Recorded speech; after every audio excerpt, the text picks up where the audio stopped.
Hello everyone, welcome to Vimbotics. Myself Aman Kumar, your drone technology instructor, and this is a lecture number second of our drone technology series. So आज के lecture में हम लोग drone components and technical specifications पढ़ने वाले हैं। मतलब आज के लेक्चर्स में हम लोग पूरे टाइप के जितने टाइप के हार्डवेयर यूज होते हैं ड्रोन में और उनके जो ये टाइप्स होते हैं हार्डवेयर के भी कितने टाइप्स होते हैं और हम लोग कब इसको यूज करते हैं, बहुत ही डिटेल में हम लोग इसको एक एक करके पढ़ने वाले हैं।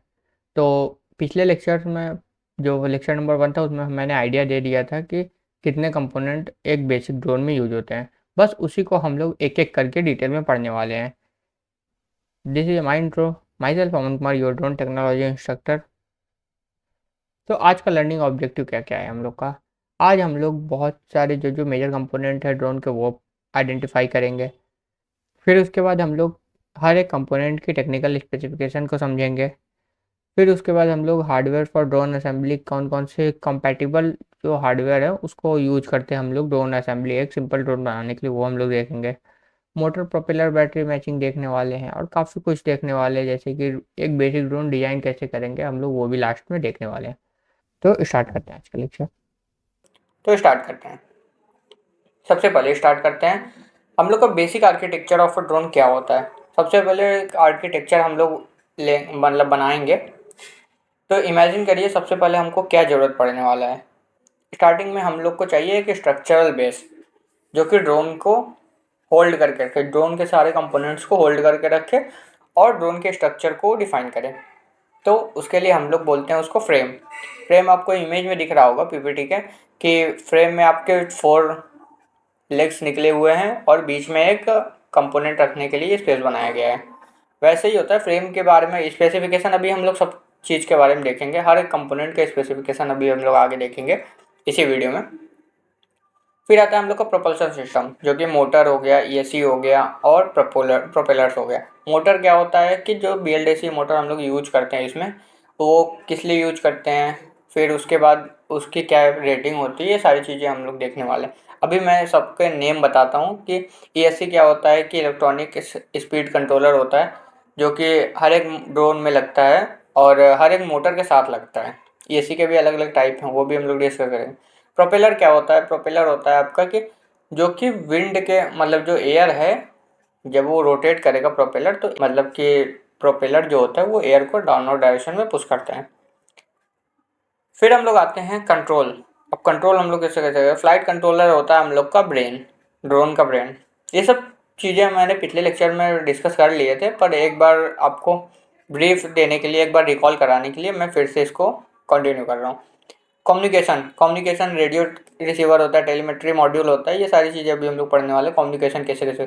पावर सप्लाई क्या क्या होता है? लिपो बैटरी होता है, पावर डिस्ट्रीब्यूशन बोर्ड्स होते हैं, इससे हम लोग पावर सप्लाई करते हैं।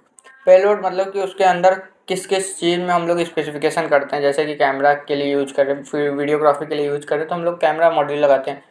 और चीज़ों के लिए एग्रीकल्चर के लिए यूज करें तो हम लोग सेंसर्स लगाते हैं उसमें डिटेक्ट करने के लिए। मैपिंग के लिए कर रहे हैं तो हम लोग उसमें मॉड्यूल AIML यूज करते हैं। तो ये सारी चीज़ें हम लोग इसमें यूज करते हैं। आई होप कि आपको बेसिक स्ट्रक्चर ऑफ ड्रोन आपको क्लियर हुआ होगा। जैसे पिछले लेक्चर में मैंने 9 कंपोनेंट लिए थे, वैसे ही सेम आप 8-9 कंपोनेंट्स होते हैं एक बेसिक ड्रोन बनाने के लिए। फिर आप उसमें अलग से स्पेसिफिकेशन कर सकते हैं अलग अलग परफॉर्मेंस ऑपरेशंस के लिए। फिलहाल के लिए आप बेसिक ड्रोन के लिए इतना ही स्ट्रक्चर है। अब हम लोग एक एक टाइप पढ़ते हैं। जैसे मैंने ड्रोन का सबसे पहले क्या बताया, फ्रेम बताया, तो फ्रेम के अब हम लोग फ्रेम को पहले डिफाइन करते हैं, फिर उसके टाइप्स हम लोग पढ़ते हैं। फ्रेम क्या होता है? यहाँ पर आपको दिख रहा होगा कि फ्रेम होता है आपका, the frame is a skeleton of a drone that support all components. वही जो मैंने अभी एक्सप्लेन किया था कि फ्रेम जो होता है वो एक टाइप का स्केलेटन होता है ड्रोन का, जो कि हर कंपोनेंट को होल्ड भी करता है और एक बेसिक स्ट्रक्चर प्रोवाइड करता है ड्रोन को। फंक्शंस क्या होता है? होल्ड मोटर एंड इलेक्ट्रॉनिक्स, सारे चीज़ों को, सारे कंपोनेंट्स को होल्ड करता है, प्रोवाइड करता है स्ट्रक्चरल स्ट्रेंथ, रिड्यूस वाइब्रेशन करता है। मतलब उसके डिज़ाइन ऐसा नहीं कि किसी भी रैंडम डिज़ाइन को ये सेलेक्ट कर लेते हैं हम लोग ड्रोन बनाने के लिए, नहीं, उसके लिए भी एक साइंस लगती है कि उसके बैलेंस मतलब वो बैलेंस स्टेट में होना चाहिए ड्रोन जब उड़ता है, जब फ्लाई करता है। डिटरमाइन पेलोड कैपेसिटी, और उस स्ट्रेंथ के हिसाब से जब हम लोग उस पर वेट लोड लगाते हैं, पेलोड लगाते हैं, तो उस पर क्या करता है वो चारों मोटर्स पे या तो जितने भी मोटर्स उस पर लगे हैं उस पर इक्वली बैलेंसली वो जो वेट है वो डिस्ट्रीब्यूट करता है। मटेरियल हम लोग क्या क्या यूज़ करते हैं, कार्बन फाइबर हो गया, प्लास्टिक हो गया, एल्युमिनियम हो गया, फाइबर ग्लास हो गया, ये सारी चीज़ें हम लोग यूज़ करते हैं फ्रेम बनाने के लिए। तो अब हम लोग देखते हैं कि टाइप्स क्या क्या होते हैं, हम लोग बेसिकली कौन कौन से टाइप का यूज़ करते हैं फ्रेम। यहाँ पे आपको दिख रहा होगा पहला कि एक्स फ्रेम का है। तो एक्स फ्रेम क्या होता है, एक्स फ्रेम देखिए आपको एक एक्स साइन का फ्रेम दिख रहा होगा, जो कि अगर उसके मतलब कि कॉर्नर्स को अटैच किया जाए तो एक स्क्वायर बनेगा वो। इससे क्या होता है कि बीच में अगर हम कोई वेट रखते हो तो चारों मोटर्स पे इक्वली डिस्ट्रीब्यूट होता है और मोटर्स हमारे कॉर्नर पे लगते हैं इस पे, जो कि नॉर्मल आपको बेसिक दिखता होगा। जो आप ड्रोन देखते होंगे वो एक्स फ्रेम में ही होता होगा, क्वाड्राकॉप्टर जिसको हम लोग कहते हैं। फिर आता है हम लोग का एच फ्रेम। एच फ्रेम क्या होता है, एच फ्रेम आपका दिख रहा होगा, आपके स्क्रीन पर दिख रहा होगा कि जो एच साइन का फ्रेम होता है, मतलब दो पैरेलल लाइन के बीच में एक एक हॉरिजॉन्टली वो एक लाइन खींची गई है, उस लाइन पे ही सारे कंपोनेंट्स एडजस्ट होते हैं और मोटर आपके जो पैरेलल लाइन होती है उसके कॉर्नर्स पे लगे होते हैं। फिर आता है हम लोग का डेड कैट। ये आपका डेड कैट एक स्पेसिफिकेशन बनाया गया है, जैसे कि कोई कैट उड़ रही है या तो फ्लाई कर रही है तो उसके लिए हम लोग डेड कैट स्ट्रक्चर बताए हैं। आपको स्क्रीन पर दिख रहा होगा कि उसका स्ट्रक्चर थोड़ा थोड़ा कैट मतलब कैट का ही कवर है, पर उस वो ड्रोन है, उसके पैरों पे पंजों पे उसके ड्रोन लगे हुए हैं, मतलब मोटर्स लगे हुए हैं। फिर आता है हम लोग का हेक्साकॉप्टर। हेक्साकॉप्टर में क्या होता है, इसमें 6 मोटर्स के लिए स्पेस बनी रहती है, मतलब 6 हैंड्स इसके होते हैं। फिर उसके बाद ऑक्टाकॉप्टर। ऑक्टाकॉप्टर में भी आपको दिख रहा होगा कि इसमें 8 हैंड्स बने हैं। ये सारे के स्पेसिफिकेशन अभी आगे हम लोग देखेंगे जहाँ जहाँ यूज़ आएगी। आई होप कि आपको ड्रोन फ्रेम क्लियर हुआ होगा कि ड्रोन फ्रेम क्यों होता है, कैसा कैसे टाइप का ड्रोन फ्रेम आपको मार्केट में दिखते हैं और कब यूज किया जाता है। अब हम लोग आ जाते हैं ड्रोन मोटर्स। ये मोटर्स और प्रोपेलर्स हमारे ड्रोन के बहुत ही मेजर पार्ट होते हैं और इसकी कैलकुलेशन भी आपको बहुत ही प्रिसाइजली करनी होती है एक अच्छे खासे ड्रोन बनाने के लिए, एक फुल्ली फंक्शनल ऑपरेशनल ड्रोन बनाने के लिए। तो drone converts electrical energy, motor converts electrical energy to rotational energy. ये आपको सबको पता है कि मोटर जो है वो इलेक्ट्रिकल से मैकेनिकल एनर्जी प्रोवाइड करता है, रोटेशनल मैकेनिकल एनर्जी। तो इसमें हम लोग दो टाइप के मोटर्स पढ़ते हैं, एक तो होता है ब्रश मोटर और एक होता है ब्रशलेस मोटर। तो सबसे पहले हम लोग ब्रश देख लेते हैं। ब्रश जो आप लोग अपने घरों में कभी आपने ट्राई किया होगा कि फ़ैन बनाते हैं, एक मोटर और एक फ़ैन, एक बैटरी से हम लोग फ़ैन बनाते हैं। तो या तो रेसिंग कार्स में आपको दिख रहा होगा कि वो ब्रश्ड मोटर लगे होते हैं। उसमें क्या होता है कि उसमें ब्रश कांटेक्ट में रहते हैं जब आप कम्यूटेशन प्रोसेस होती है। वो सिंपल होता है, स्ट्रक्चर उसका डिज़ाइन सिंपल होता है। उसमें क्या होता है कि जो लाइफ स्पैन है उसकी शॉर्टर होती है। क्यों होती है, क्योंकि वो लेस एफिशिएंट होता है। लेस एफिशिएंट क्यों होता है कि जब हम लोग उसमें कोई भी चीज़ मतलब जब उसमें हम लोग करंट सप्लाई करते हैं, डीसी करंट सप्लाई, तो वो डायरेक्टली उस पर नहीं जाता है वाइंडिंग पे, उसके लगे होते हैं ब्रश। ब्रश के कारण उसमें होते हैं फ्रिक्शन जनरेट।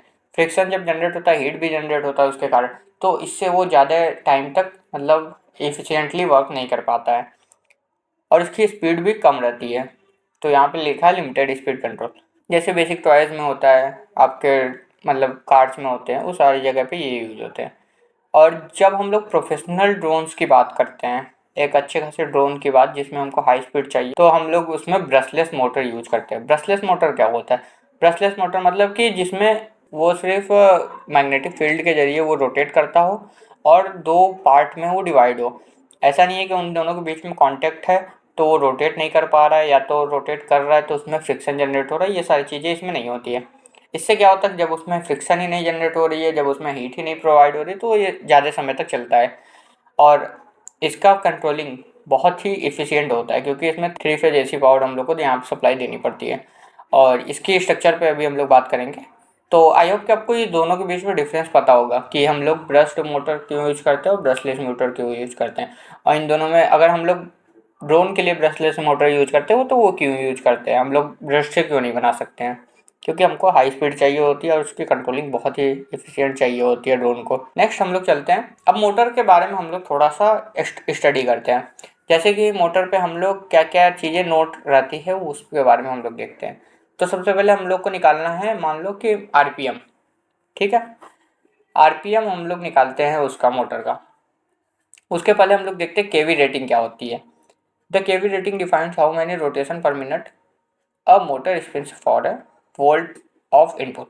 तो ठीक है, जो केवी रेटिंग होती है वो कैसे डिफाइन होता है कि हाउ मेनी रोटेशन, कितने रोटेशन हो रहे हैं 1 मिनट में for every volt of input, हर एक वोल्ट के जितने आपके इनपुट दिए जा रहे हैं, जैसे 12 वोल्ट दिए गए हैं कि 3.7 वोल्ट दिया जा रहा है, तो हर एक इनपुट के जरिए। अब ये हम लोग कैसे डिफाइन करेंगे कि कितने स्पीड से कितना आरपीएम है मोटर का, और उसके ऊपर कुछ डाटा दी रहती है मोटर के ऊपर। जैसे वहाँ पे केवी दिए रहता है कि 1000 केवी, 22,000 केवी, 2200 केवी, 4000 केवी। तो इससे क्या हो, ये इस डाटा से हमको क्या मिलता है, आरपीएम हम लोग इससे कैलकुलेट कर सकते हैं। आपको फॉर्मूला दिख रहा होगा, RPM is equal to KV into voltage. अब वोल्टेज किसका है कि आप बैटरी से कितना वोल्टेज आप प्रोवाइड कर रहे हैं। जैसे केवी हमको एक एग्जांपल ले लेते हैं, केवी हमको दिया है, मोटर पे लिखा हुआ है कि 1000, फिर उसके बाद हम लोग वोल्टेज उसको प्रोवाइड कर रहे हैं 11.11 वोल्ट, तो हम लोग का आरपीएम कितना हो जाएगा 11,100 आरपीएम। तो आई होप कि आपको इतना डाटा से कैलकुलेट करना आ गया होगा कि आरपीएम कितना क्या होता है। अब यहाँ पे आपको 3S दिख रहा होगा। अभी हम लोग बैटरी वाले सेक्शन पे जाएंगे तो हम लोग पढ़ेंगे 3S, 4S, 5S किसको बोलते हैं, और हम लोग उससे कैसे वोल्ट में कन्वर्ट करते हैं। हाई केवी मोटर्स यानी कि 2000 केवी प्लस से ऊपर जब की मोटर जाएगी उसकी रेटिंग, तो हम लोग का क्या होगा कि हायर आरपीएम होगा। जैसे अगर आप लोग फॉर्मूला में भी देख रहे होंगे कि आरपीएम किस पे डिपेंड है, डायरेक्ट केवी पे। तो केवी जितना ज़्यादा होगा उतना ज़्यादा आरपीएम भी होगा और स्पिन भी फास्ट करेगा। स्मॉलर प्रोपेलर के लिए ये यूज होता है, जैसे रेसिंग में हो गया, ठीक है, रेसिंग में, स्पोर्ट्स ड्रोन में हो गया। टॉर्क जो होता है वो लेस होता है इसमें। कैसे टॉर्क होता है लेस, ये सब कैलकुलेशन जब हम लोग एरोडायनेमिक पढ़ने लगेंगे तब आपको पता चलेगा कि क्या मतलब नेक्स्ट लेक्चर में। अब हम लोग देख लेते हैं लो केवी मोटर्स क्या होते हैं, जो कि 1000 केवी से कम होते हैं मोटर्स। उसके लिए क्या क्या है, उसकी टॉर्क ज़्यादा होती है। लार्जर एंड हैवियर प्रोपेलर के लिए यूज होता है वो। लिफ्टिंग एग्रीकल्चर ड्रोन्स हो गए हैं की स्पीड जो होती है कम होती है, पर वो पावरफुल होता है, जो कि एग्रीकल्चर जैसे हैवियर ड्रोन को भी लिफ्ट कर सकता है। अब हम लोग आ जाते हैं ESC, जो कि हमारा स्पीड कंट्रोलर होता है। स्पीड कंट्रोलर क्या कैसे होता है, वो एक इलेक्ट्रॉनिक डिवाइस होता है जो कि मोटर की स्पीड को कंट्रोल कर पाता है। अब मोटर की स्पीड को कंट्रोल करने की ज़रूरत पड़ी क्यों, मोटर में हम लोग को BLDC मोटर में लगी होती है 3 वाइंडिंग, मतलब 3 वायर लगी होती है, जो कि एक एक वायर एक फेज को डिनोट करती है। अब 3 वाइंडिंग इसलिए लगी होती है क्योंकि जो मोटर होता है वो हमारा क्या करता है कि रोटेशन जब करने लगता है, वो रोटेशन कैसे करता है, जब 3 वाइंडिंग में से एक फेज में पहले जाएगा करंट, तो एक फेज में करंट जाएगा तो वो एक वाइंडिंग में करंट प्रोवाइड करेगा, फिर सेकेंड फेज में जाएगा, ऐसे ऐसे करके 3 फेज में वो करंट जाएगा। और उससे क्या होता है वो कि जो रोटेशन है, मतलब मैग्नेटिक फील्ड है, कॉइल में जो करंट है वो चेंज हो रहा है। अब कॉइल में करंट चेंज हो रहा है तो उससे मैग्नेटिक फील्ड भी चेंज हो रहा है। मैग्नेटिक फील्ड चेंज हो रहा है तो उसमें मैग्नेटिक फ्लक्स जो है वो कट करेगा उसको, जो परमानेंट मैग्नेट है।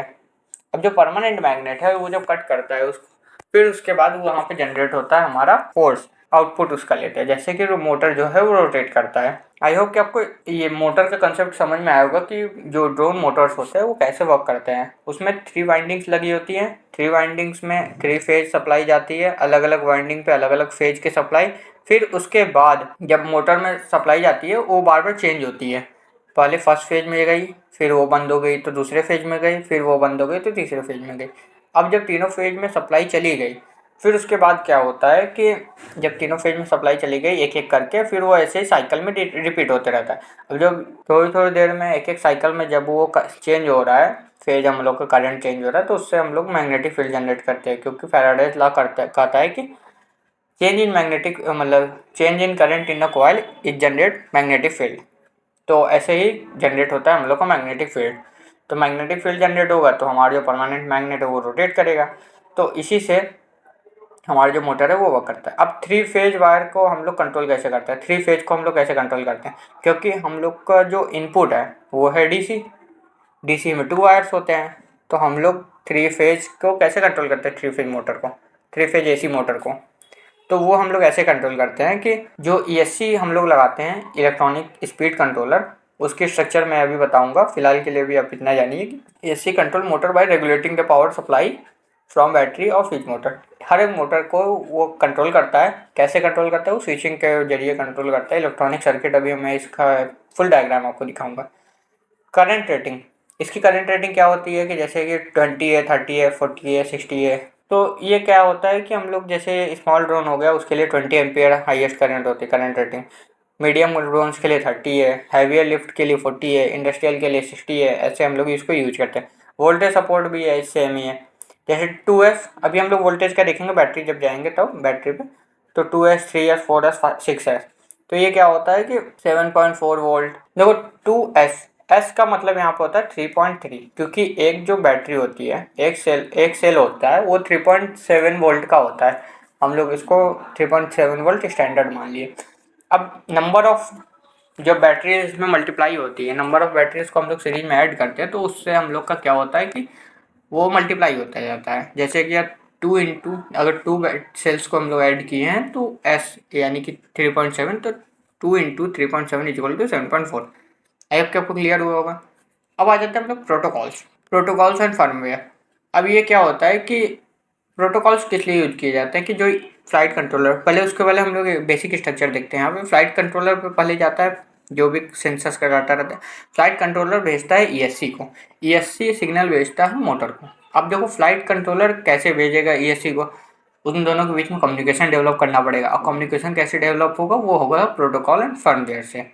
तो हम लोग कुछ प्रोटोकॉल्स यूज करते हैं जैसे PWM, one shot, D shot. तो ये सारे प्रोटोकॉल्स एंड फर्मवेयर के एक अलग कम्युनिकेशन सिस्टम वाले लेक्चर में आपको पूरा समझ में आ जाएगा। तो डी शॉट मतलब कि डिजिटल सिग्नल, जो कि बहुत ही इफिशियंट होता है और आजकल के ड्रोन में ये यूज होता है। PWM पिन्स, जो कि पल्स विथ मॉड्यूलस, अगर हम लोग यूज करते हैं तो बहुत बेसिक कंट्रोल होता है। ओल्डर ड्रोन्स में वो यूज होता है। अब आ जाते हैं हम लोग इलेक्ट्रॉनिक स्पीड कंट्रोलर के स्ट्रक्चर को, कैसे वो कंट्रोल करता है। देखिए आपको यहाँ पे 2 वायर्स दिख रहे होंगे। पहला कि इनपुट वायर रेड वाला और इनपुट वायर ब्लैक कलर का। फिर यहाँ पे कुछ वायर्स आपको नीचे दिख रहे होंगे 8 नंबर पे, सिग्नल्स वायर जिसको बोलते हैं हम लोग। इससे क्या होता है कि जो फ्लाइट कंट्रोलर से जो भी डाटा आती है, सिग्नल, जो भी थ्रोटल सिग्नल्स आती है कम्युनिकेशन के लिए, वो आपको यहाँ पे सिग्नल्स वायर में दिखती है। फिर आता है आपका ईएससी में 2 कैपेसिटर इसलिए होते हैं क्योंकि जो सिग्नल्स होती है इलेक्ट्रॉनिक जो डीसी सप्लाई आ रही है, जो सिग्नल्स आ रही है, अगर वो वोल्टेज कभी हाई हो गई या तो कभी कम हो गई तो सडनली नहीं ड्रॉप करता, वो एक इंक्रीजिंग ऑर्डर में या तो डिक्रीजिंग ऑर्डर में ग्रेजुअली डिक्रीज करता है, इंक्रीज करता है। तो इसलिए हम लोग 2 कैपेसिटर यहाँ लगाते हैं। फिर आता है हम लोग को वोल्टेज रेगुलेटर। वोल्टेज रेगुलेटर क्यों होता है उसके पहले हम लोग देख लेते हैं कि माइक्रो कंट्रोलर हम लोग का ईएससी का माइंड होता है, जो कि सारे चीज़ों को कंट्रोल करता है और प्रोसेस करके एक आउटपुट देता है, आउटपुट प्रोवाइड करता है, आउटपुट सिग्नल।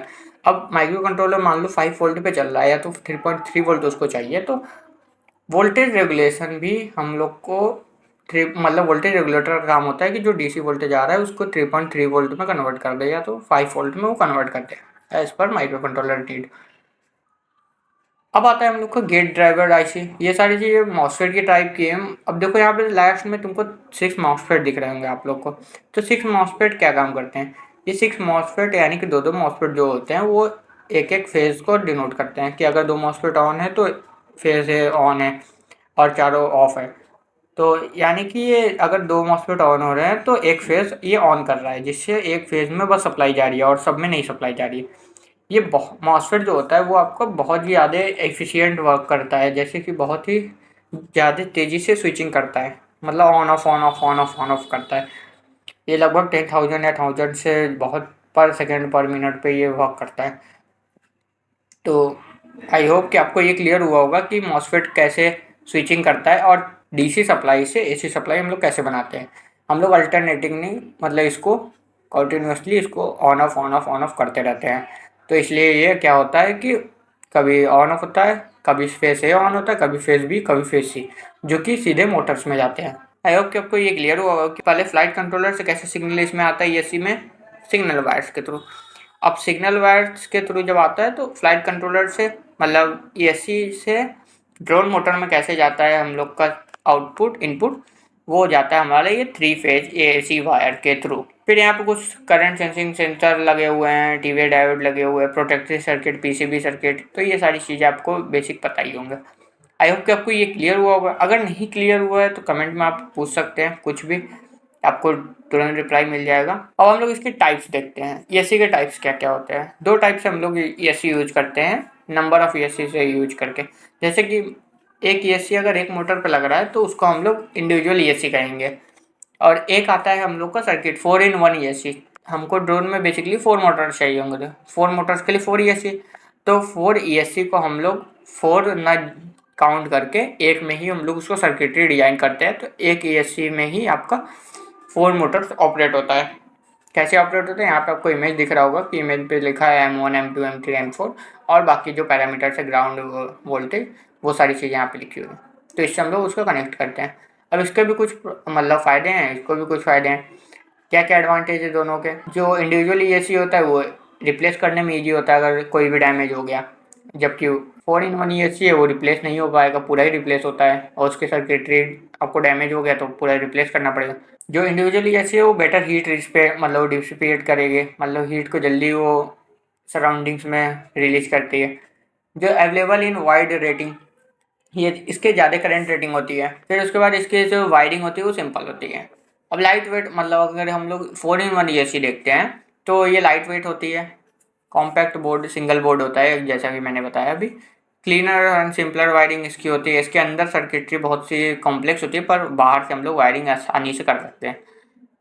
ओवरऑल वेट जो ड्रोन का है वो घटाता है, क्योंकि 4 ईएससी से अच्छा है एक ईएससी हम लोग यूज़ करते हैं। तो आई होप कि आपको मोटर्स के बारे में, फ्रेम के बारे में और ईएससी के बारे में आपको पूरी नॉलेज हो गई होगी। कैलकुलेशन से लेकर उसकी स्ट्रक्चर, बेसिक स्ट्रक्चर और वर्किंग आपको सारे चीज़ पता चल गए होंगे। अब हम लोग आते हैं प्रोपेलर्स के ऊपर। प्रोपेलर्स क्या होता है। प्रोपेलर्स सेम एक विंग टाइप का होता है, जैसे फैन होता है। वो क्या करता है कि एयर को जो है वो पुश करता है डाउनवर्ड डायरेक्शन में, जो कि ड्रोन को लिफ्ट करने में इजी होता है। लिफ्ट मतलब क्या होता है कि कोई ड्रोन अगर ऊपर जा रहा है, कोई भी चीज़, लिफ्ट मतलब कि ऊपर जा रहा है। सेम वही डेफिनेशन लिखा हुआ है, आप यहाँ से पढ़ सकते हैं। और इसके भी नंबर्स होते हैं, जैसे कि आप कभी शॉप पे जाएंगे किसी भी दुकान पर ड्रोन के पार्ट्स लेने, तो उसके प्रोपेलर पे उसकी नंबर्स होती हैं। नंबर कोडिंग आप कैसे करेंगे, जैसे कि कोई नंबर है एग्जांपल कि 1045, तो 1045 का क्या मतलब है कि जो पहले 2 डिजिट के नंबर होते हैं वो उसके डायमीटर होते हैं इंचेस में। फिर लास्ट के 2 डिजिट के नंबर होते हैं वो उसके होते हैं पिच, मतलब कि जितने भी, अगर यहाँ पे 445 है तो वो 10 से डिवाइड करके 4.5 इंचेस पर रोटेशन, समझ रहे हैं आप कि 4.4 इंचेस पर रोटेशन, मतलब इतना इंचेस पर रोटेशन कर रहा है फॉरवर्ड डायरेक्शन में। तो आई होप कि आपको प्रोपेलर मतलब खरीदना समझ में आ गया होगा कि कैसे उसके नंबर कोडिंग करते हैं और प्रोपेलर होता क्या है। अब देखो ये हम लोग यहाँ पर कुछ पैरामीटर्स जानते हैं कि एडवांटेज क्या है और डिसएडवांटेज क्या है। लार्ज प्रोपेलर का एडवांटेज क्या है कि ये ज़्यादा जनरेशन लिफ्ट को जनरेट करता है, बैटरी इफिशियंट होता है और आइडियल फॉर पेलोड, जैसे कि कोई भी चीज़ उठा सकता है, जैसे एग्रीकल्चर में यूज होते हैं। लिमिटेशन क्या होती है इसका, लोअर स्पीड रिस्पांस होती है कि बट ये वो चलता है, स्पीड जो होता है उसका कम होता है और उसको हम लोग कंट्रोलिंग भी कम कर सकते हैं। स्मॉल प्रोपेलर में बहुत स्पीड होती है, फास्टर रिस्पांस होता है, हायर स्पीड होता है। हम लोग का डिसएडवांटेज है लोअर लिफ्टिंग कैपेबिलिटी, इसमें लिफ्ट हम लोग कम कर सकते हैं, लार्ज प्रोपेलर में हम लोग लिफ्ट ज़्यादा कर सकते हैं। अब हम लोग आते हैं अपने फ्लाइट कंट्रोलर पे। फ्लाइट कंट्रोलर क्या होता है। फ्लाइट कंट्रोलर हमारे पूरे ड्रोन का ब्रेन होता है। अभी वर्क कैसे करता है, इसमें क्या क्या चीज़ें लगी होती हैं, अभी हम लोग इसके इंटरनल आर्किटेक्चर जैसे कि एसी के देखें तो वैसे ही देखेंगे। फिर हम लोग का आता है इसमें इनपुट्स हम लोग क्या क्या देते हैं, जैसे कुछ इनपुट लेगा माइक्रो कंट्रोलर की तरह यूज करता है, ये ब्रेन की तरह यूज करता है, तो कुछ इनपुट लेगा और कुछ आउटपुट देगा। इनपुट क्या क्या लेता है, जैसे जायरोस्कोप, एक्सेलेरोमीटर, जैसे सेंसर्स का data, GPS receiver, radio receiver, barometer, ये सारी चीज़ का ये इनपुट लेता है कि ये सब इसके अंदर जाएंगे इनपुट ले। फिर उसके बाद वो प्रोसेस करेगा, जैसे फ़्लाइट को स्टेबल करना है, सेंसर को फ्यूजन करना है, नेविगेशन कैसे कंट्रोल करना है, फिर ऑटोनोमस ऑपरेशन अगर हम कर रहे हैं तो वो कैसे होगा, ये सब चीज़ें ये कंट्रोल करता है। और फिर आउटपुट प्रोसेस करके ये आउटपुट देगा, किसको देगा, एसी को देगा, टेलीमेट्री डाटा को देगा, एलईडी कंट्रोल को देगा, गिम्बल कंट्रोल को देगा। मतलब सिंपल सा वर्क ये है कि ये कोई फ्लाइट कंट्रोलर के इनपुट हम लोग देंगे सेंसर्स डाटा और रेडियो जीपीएस ऊपीएस सबसे, जो कि अंदर जाके वो प्रोसेस करेगा आपको क्या ऑपरेशन चाहिए। फिर उसके बाद हम उसके हिसाब से एसी को जो भी आउटपुट सिग्नल्स है उसको हम लोग प्रोवाइड करेंगे डाटा। अब हम लोग आता है फ्लाइट कंट्रोलर का structure, internal structure. Internal structure क्या होता है, फ्लाइट कंट्रोलर का जो इंटरनल स्ट्रक्चर होता है उसमें हम लोग कुछ कंपोनेंट्स देखते हैं। ये आपका जैसे कि सबसे पहले मेन होता है हम लोग को बीच में आपको दिख रहा होगा रेड कलर के बॉक्स में कि माइक्रो कंट्रोलर, STM32 हम लोग बेसिकली यूज करते हैं इसमें। फिर उसके बाद हम लोग रिसीवर हो गया, फिर उसके बाद बैरोमीटर हो गया, फिर यूएसबी पोर्ट हो गया। ये सारी चीज़ें इसी में इनबिल्ड होती है। आपको एग्जांपल मतलब कि आपको फ्लाइट कंट्रोलर में दिख रहा होगा इंटरनल स्ट्रक्चर में, तो आप इजीली उसको डिटेक्ट कर सकते हैं, आप इजीली उसको डिफाइन कर सकते हैं। अब हम लोग आ जाते हैं अपने जीपीएस एंड टेलीमेट्री सिस्टम पे। जीपीएस क्या होता है? जीपीएस हम लोग एक मॉड्यूल होता है जो कि नेविगेशन के लिए यूज करते हैं, जैसे कि उसके लोकेशन को फाइंड करने के लिए। Provide real time position data and for autonomous navigation. जो डाटा प्रोवाइड करता है latitude, longitude, altitude, ground space, ये सारी चीज़ें डाटा प्रोवाइड करता है। जीपीएस जो है वो यूएसए का है। एक्यूरेसी क्या होता है? 1 से 3 मीटर, 1 से 3 मीटर अपडेट करता है ये 10 हर्ट्ज पे। ओके, क्लियर है। अब हम लोग देखते हैं टेलीमेट्री मॉड्यूल क्या होता है। टेलीमेट्री मॉड्यूल होता है आपका wireless communication between drone and ground station. ठीक है, समझ में आया कि अगर आप कहीं पे रिमोट से कंट्रोल कर रहे हैं तो रिमोट से अगर कंट्रोल करना है हमको तो वो टेलीमेट्री सिस्टम मॉड्यूल के जरिए होता है कि रिमोट से और उसके बीच में कम्युनिकेशन कन्वे करना। फिर आता है हम लोग का लिपो बैटरी। अब आ गए हम लोग बैटरी पे, मतलब पावर सिस्टम पे अपने। पावर सिस्टम क्या करता है कि उसको पावर प्रोवाइड करता है जो कि हर कंपोनेंट को कितनी पावर चाहिए उतनी रिक्वायरमेंट वो फुलफिल करता है। जैसे most of the time lithium polymer battery use due to high energy density and lighter form factor. तो हम लोग लिपो बैटरी का यूज इसलिए करते हैं, लिथियम पॉलीमर बैटरी का यूज, क्योंकि उसकी एफिशिएंसी जो है वो हाई होती है, हायर एनर्जी डेंसिटी होती है और लाइट वेट होता है। इसलिए हम लोग उसको यूज़ करते हैं, क्योंकि ड्रोन को लाइट वेट करना बहुत ही ज़रूरी होता है। जितना हल्का ड्रोन रहेगा उतने अच्छे से वो कंट्रोल हो पाएगा। बैटरी को भी हम लोग देख लेते हैं कि कैसे उसको हम रीड करते हैं। अगर हम लोग कहीं पे जाए मार्केट में उसको परचेस करने, तो कैसे हम लोग उसको परचेस कर पाएंगे। तो यहाँ पे लिखा है 3S। 3S, एस का मतलब हम लोग ने बता ही दिया है कि एस जो है सेल है और 3 मतलब नंबर ऑफ सेल। तो सेल जो है सीरीज में कनेक्ट होता है। तो 3, अगर हम लोग 3S है तो 3 × 3.7 वोल्ट। अगर 4S होगा तो 4 × 4.7 वोल्ट। वैसे हम लोग 3 × 3.7 वोल्ट का देख लेते हैं, 11.11 वोल्ट। क्लियर है। फिर हम लोग आते हैं मतलब 2200 mAh का मतलब होता है मिली एम्पियर आवर।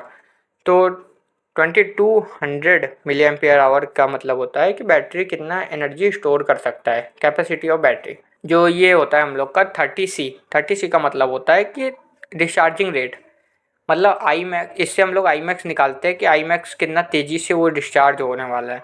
30C का मतलब होता है कि 2.2 मान लो, 2.2 इंटू 2.2 क्या है हम लोग का mAh, और इंटू 30 यानी कि डिस्चार्जिंग रेट। उससे हम लोग क्या निकालते हैं आई, यानी कि 66 एम्पियर करंट मैक्सिमम ये प्रोवाइड कर सकता है, मतलब रिलीज कर सकता है, डिस्चार्ज हो सकता है उतनी स्पीड से। एडवांटेज क्या होता है? जितना लाइट होता है उतना ही एफिशिएंट होता है, रिचार्जेबल भी होता है, हाई एनर्जी डेंसिटी होती है, डिस्चार्जिंग रेट हाई होता है। अब हम लोग आते हैं अपने रेडियो कंट्रोलर एंड रिसीवर पे। रेडियो कंट्रोलर क्या होता है? ये हम लोग का लास्ट टॉपिक है, मतलब लास्ट कंपोनेंट का पार्ट है। तो रेडियो कंट्रोलर क्या होता है हम लोग का कि रेडियो कंट्रोलर एंड रिसीवर, बस अभी मैंने जैसे टेलीमेट्री से वो बताया है वैसे ही ये भी होगा। इसमें एक ट्रांसमीटर होता है, एक रिसीवर होता है। तो वही होता है टेलीमेट्री कम्युनिकेशन सिस्टम जो भी होता है, मॉड्यूल होता है कि एक रिसीवर होता है, एक ट्रांसमीटर होता है। ट्रांसमीटर से आप रिमोट से आप वो सिग्नल वहाँ पहुँचाते हैं, और रिसीवर जो कि ड्रोन में लगा होता है वो उसमें जो सिग्नल है वो रीड करता है। चैनल्स होते हैं इसके, जैसे 4 चैनल बहुत बेसिक है, 6 चैनल एक्सटेंड है, एडवांस के लिए हम लोग 8 चैनल यूज करते हैं। ये सब क्या होता है, कैसे कम्युनिकेशन बिल्ड करते हैं, अभी आगे के लेक्चर्स में आपको सब क्लियर हो जाएगा। टिपिकल कंट्रोल मतलब कि टोटल रोल पिच या ये सबको हम लोग कंट्रोल करते हैं। कैसे कंट्रोल करते हैं अभी हम लोग एरोडायनेमिक का जब वो पढ़ेंगे, मतलब लेक्चर नेक्स्ट लेक्चर है तो उसमें हम आपको पूरा चीज़ डिफाइन होगा। फ्रीक्वेंसी बैंड्स, ये 2.4 गीगाहर्ट्ज पे कॉमन मोस्टली वर्क करता है, और लॉन्गर रेंज के लिए हम लोग इसको 900 मेगाहर्ट्ज पे यूज करते हैं। तो हम लोग ने आज बहुत सारी चीज़ें पढ़ी हैं। आई होप कि लेक्चर आपका काफ़ी क्लियर होगा, आपके माइंड में एक इमेज बन चुकी होगी ड्रोन के कंपोनेंट्स की, और आप इसको कभी नहीं भूलेंगे। तो नेक्स्ट लेक्चर में हम लोग देखेंगे drone aerodynamics and principle of flight, कि ड्रोन के एरोडायनेमिक्स कैसे वो फ्लाई करता है, और जो प्रिंसिपल हैं उसके फ्लाइट के, वो सारी चीज़ें हम लोग नेक्स्ट लेक्चर में देखेंगे। तो मिलते हैं नेक्स्ट लेक्चर में। Thank you.